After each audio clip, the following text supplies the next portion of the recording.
앙드레지드 나르시스론.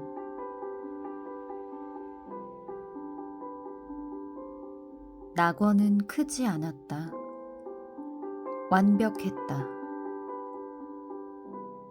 그곳에서 모든 형상은 한 번만 무르익었다.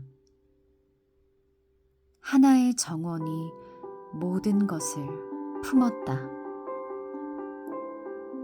그것이 존재했든 존재하지 않았든 뭐가 중요하겠는가. 그러나 낙원이 존재했다면 낙원은 그랬을 것이다. 모든 것이 그곳에서 필요한 꽃피움으로 결정됐고, 모든 것이 원래 그래야 하는 것처럼 완벽하게 존재했다. 어느 것도 더 나아가지길 바라지 않았으므로 모든 것은 부동의 상태로 머물렀다. 조용한 중력만이 혼자 천천히 전체의 혁명을 일으켰다.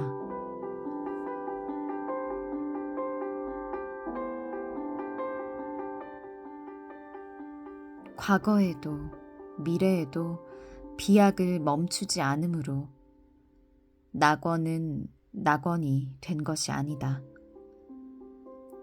단지 늘 존재했을 뿐. 순결한 에덴, 상념의 정원, 율동적이고 확실한 형상이 애쓰지 않고 그들의 숫자를 드러내는 곳. 모든 것이 보이는 그대로이며 증명이 불필요한 곳. 에덴. 선율이 아름다운 미풍이 정해진 곡선으로 일렁이는 곳. 대칭을 이루는 잔디밭 위로 하늘이 푸른 빛을 펼치는 곳. 새는 시간의 색을 입고 꽃밭의 나비가 신의 섭리에 따라 조화를 이루고, 장미는 장미였기에 녹색 잔꽃 무지가 찾아와 앉는 곳. 모든 것은 숫자처럼 완벽했고 정상적으로 박자에 맞춰 연주됐다. 화음은 선을 따라 나왔다. 변함없는 교향곡이 정원을 떠다녔다.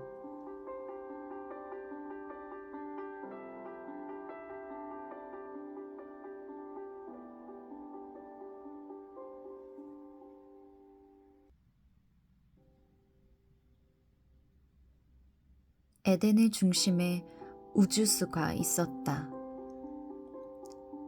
복잡한 그 나무는 생명의 뿌리를 땅속에 박고 잔디밭 그리고 나뭇잎이 밤에만 펼쳐지는 짙은 그림자 주변을 산책했다. 그림자 속에는 신비의 책이 나무에 기대어 있었다. 그리고 나뭇잎 사이로 부는 바람이 필요한 상형 문자를 온종일 소리내어 읽었다. 경건한 아담은 들었다. 하나뿐인 인간, 아직 중성이었던 그는 커다란 나무 그늘 아래 그늘에 앉아 머물렀다. 인간, 엘로힘의 실사, 신의 고용인, 그를 위해 그의 의의 형상이 나타난다. 그 모든 선경의 중심에서 그는 부동의 자세로 풍경이 펼쳐지는 모습을 지켜본다. 그러나 언제나 지켜보는 역할밖에 할 수 없는 관객은 어쩔 수 없이 지겨워지고 만다. 모든 것이 그를 위해 연기한다는 것을 알고 있지만 그러나 그는 그 자신을 보지 못한다. 그러니 나머지가 무슨 소용이 있단 말인가? 아, 자신을 보는 일. 분명 그는 강하다. 창조했고 세상 전체가 그의 시선에 달려있다. 그러나 자신의 힘이 명확하게 드러나지 않은 채로 있다면 그가 그 힘에 대해 무엇을 알 수 있을까? 너무 깊이 생각하다 보니 더는 판단할 수가 없다. 어디서 멈춰야 하는지를 알지 못하는 것, 어디까지 가는지 알지 못하는 것, 조화를 깨지 않기 위해 어떤 몸짓을 강행하지 않는다면 그것은 결국 예속된 상태이니까. 그렇다면 어쩔 수 없다. 이 조화가, 늘 완벽한 화음이 나를 짜증나게 한다. 몸짓, 알기 위한 작은 몸짓, 악마의 불협화음. 아, 그렇다면 약간의 예측하지 못한 일이 필요한데?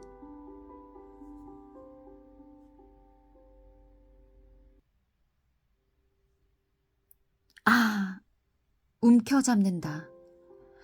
그는 우쭐한 손가락 사이로 우주수의 가지를 붙든다. 그리고 가지를 꺾는다. 일은 벌어졌다. 먼저 미세한 균열, 비명이 시작된다. 비명은 퍼지고 분노하여 휘파람 같은 날카로운 소리를 내다가 곧 폭풍으로 운다. 시든 우주수가 비틀거리다가 갈라진다. 미풍이 가지고 놀던 흔들리는 오그라든 나뭇잎들이 일어나는 돌풍에 뒤틀린다. 바람이 그들을 멀리 데려간다. 미지의 밤하늘을 향해 위대하고 신성한 책에서 찢겨나간 페이지들이 흩어져 달아나는 위험한 해안으로. 수증기가 하늘로 올라간다. 눈물, 구름이 눈물로 떨어지고 미룬으로 다시 올라간다. 그렇게 시간이 탄생했다. 둘로 나뉜 양성의 인간은 겁에 질려 불안과 공포에 눈물을 흘린다.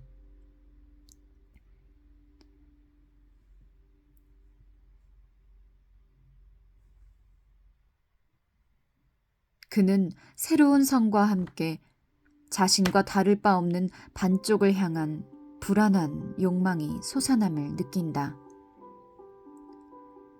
그는 갑자기 나타난 되찾길 원하는 그 여인에게 입을 맞춘다.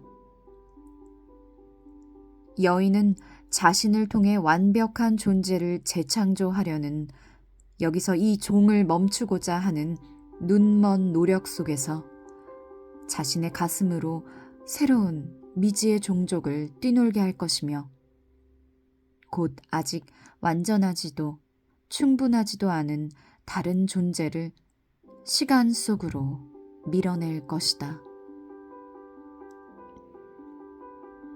땅거미 내려앉은 이 기도의 땅에 흩어질 슬픈 종이여.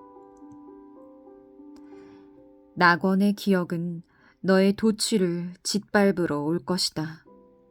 그리고 여기 알아야만 하는 진실을 읽는 태고의 책에서 찢겨나간 페이지들을 경건하게 모을 선지자들과 시인들이 내가 사방에서 찾아 헤맨 낙원을 다시 말하러 올 것이다.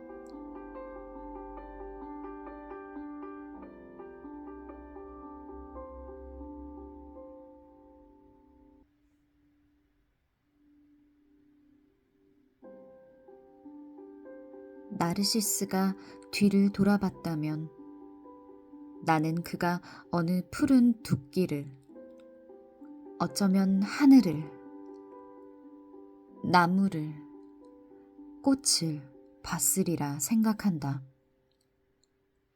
마침내 안정적이고 지속적인 것이 물에 비쳐 부서지고 물결의 순간성은 여러 모습으로 변한다. 그렇다면 이 물은 언제 흘러감을 멈출까? 물은 결국 흐르는 것을 포기하고 고인 거울이 되어 상을 꼭 닮은 순수성으로 상과 헷갈릴 정도로 똑같은 이 숙명적인 형상의 선을 마침내 그 선 자체가 될 때까지 말할까?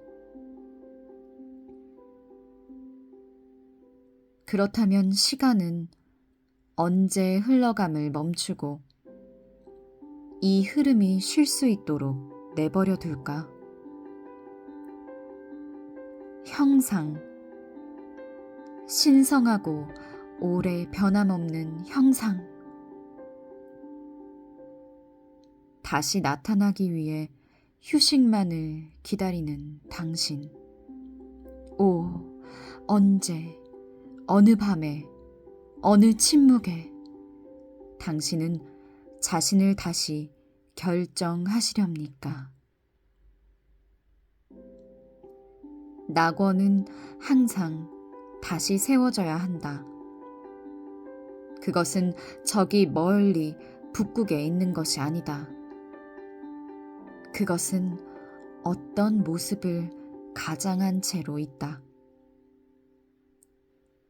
소금마다 자신만의 결정체가 있는 것처럼 각각의 잠재적인 사물은 존재 안에 내면의 조화를 보유하고 있다. 더 농축된 물이 내려오는 무언의 밤이 온다. 동요 없는 심연 속에서 비밀스러운 소금의 결정이 피어날 것이다. 모두 잃어버린 자신의 형상을 향해 애쓴다. 형상은 자신을 드러내지만 더러워지고 뒤틀리기에 스스로에게 만족하지 못한다. 주변의 형상에 몰리고 방해를 받기 때문에 늘 다시 시작하니까. 그 형상들도 각자 드러내기 위해 역시 애쓰고 존재하는 것만으로는 충분하지 않기 때문에 자신을 증명해야만 한다. 각자 오만에 빠진다. 흐르는 시간은 모두를 혼란에 빠뜨린다. 시간은 사물의 흐름으로만 달아나기 때문에 모든 것이 이 경주를 조금이라도 늦추려고 모습을 더 잘 드러내려고 붙잡고 매달린다. 어떤 것이 더 천천히 이루어지고 시간이 쉬는 시대가 있었다. 그렇게 믿는다. 소리가 움직임과 함께 멈추면 모두가 입을 다문다. 사람들은 기다린다. 사람들은 그 순간이 비극적이며 움직임이 없어야 한다는 것을 이해한다. 하늘이 침묵했다는 것은 종말의 전조다. 그렇다. 비극적이다.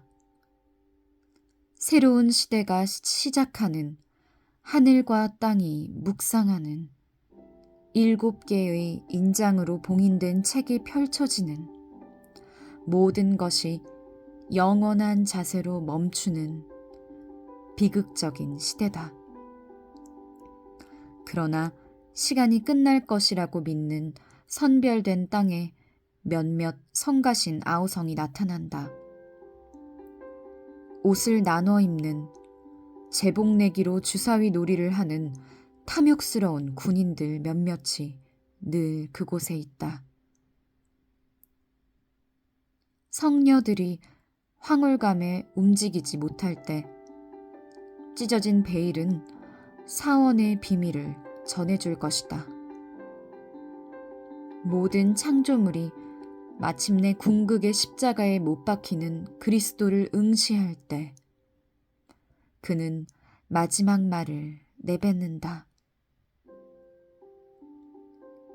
모든 것이 완성됐다. 그리고 아니다. 모든 것을 다시 만들어야 한다. 다시, 영원히. 주사위 놀이를 하는 어떤 이가 헛된 몸짓을 멈추지 않았으므로, 병사가 보상으로 제복을 얻길 원했으므로, 누군가 보지 않았으므로, 언제나 똑같은 실수로 낙원을 다시 잃어버리기에, 그리스도가 스스로 순환을 받아들이는 동안에 자기만을 생각하는 인간, 그 오만한 하수인은 그를 따르지 않는다.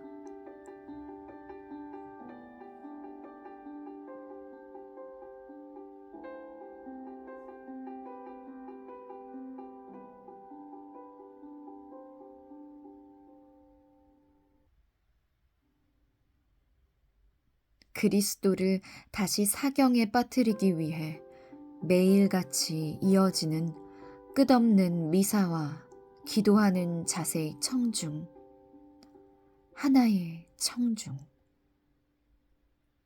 인류 전체를 엎드리게 하려면 한 번의 미사로 충분할 것이다. 우리가 주의를 기울일 줄 안다면, 볼 줄 안다면.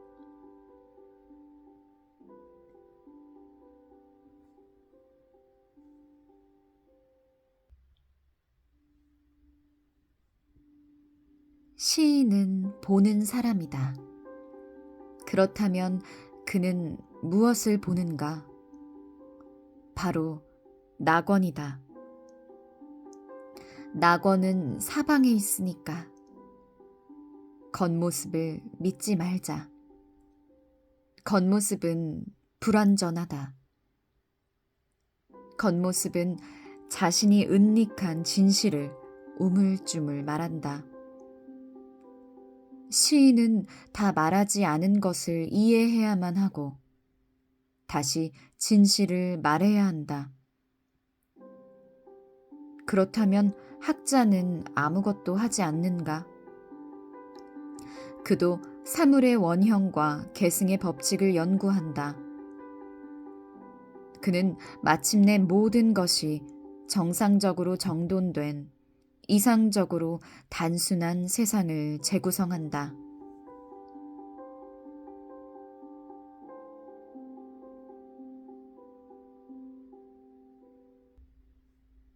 그러나 학자들은 이 원형을 셀 수 없이 많은 예시를 통해 느리고 소심한 유추로 연구한다.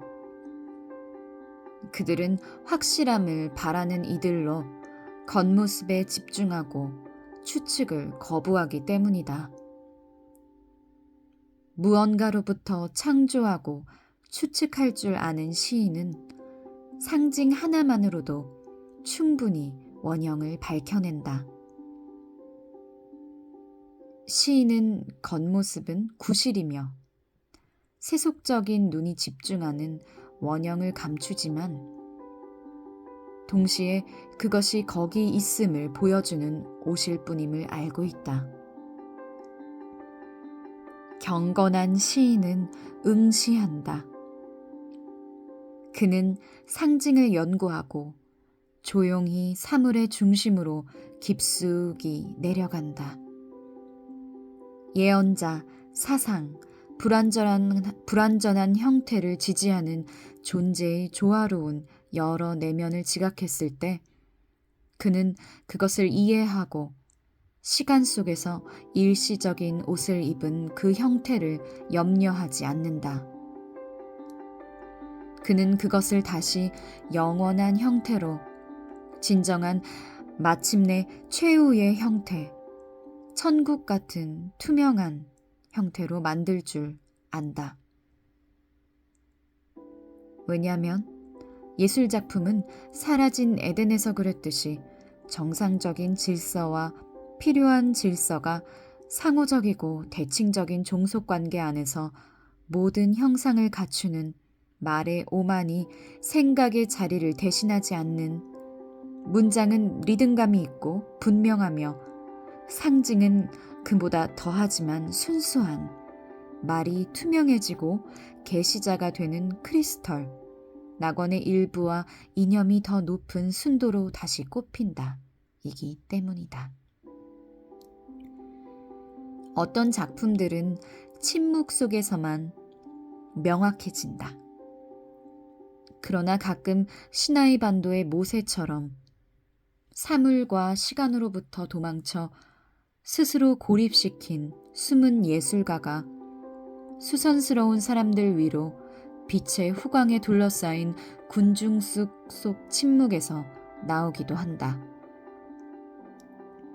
이념은 그 안에서 천천히 다시 세워지고 분명해지며 시간 밖에서 무르익는다.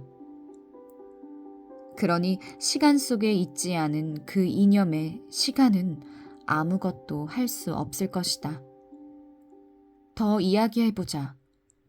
낙원이 그 자체로 시간 밖에 있다면 어쩌면 반드시 거기에만 존재해야 했던 것이 아닐까. 그러니까 이상적으로 생각한다.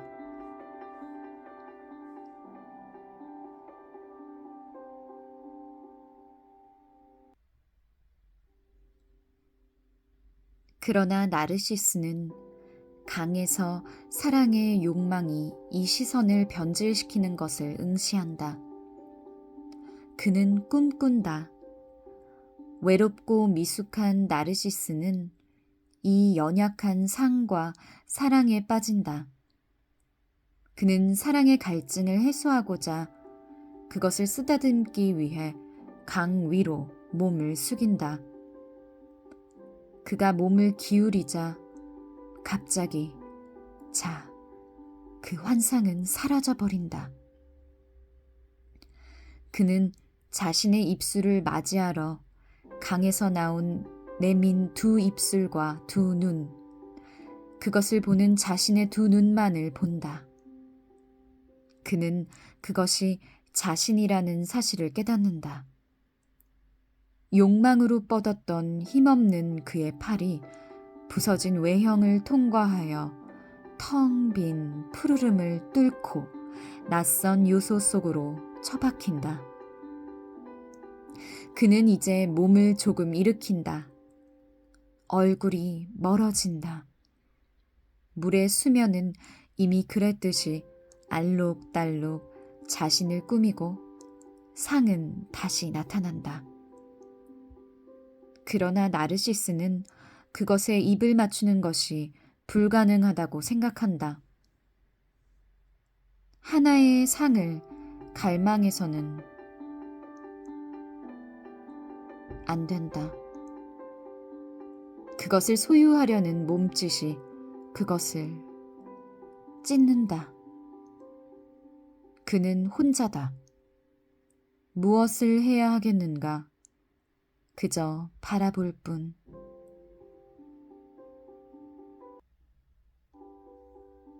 근엄하고 경건한 그는 본래의 침착한 태도를 되찾는다. 그는 그대로 머물러 커지는 상징, 세상의 모습에 몸을 기울이고 자신 안에서 희미하게 서서히 흡수되어 흘러가는 인류의 생성을 느낀다. 어쩌면 이 이론은 꼭 필요한 것이 아닐지도 모른다. 몇 가지의 신화만으로도 충분했으나 사람들은 설명을 원했다. 사랑받기 위해 신비를 밝혀내려는 신부의 오만으로 혹은 경쾌한 호의로 사원의 가장 비밀스러운 보물을 혼자 감상하는 것을 괴로워하고 다른 사람들이 좋아하기를 바라며 그것을 밝히고 드러내어 더럽히는 사도의 사랑으로.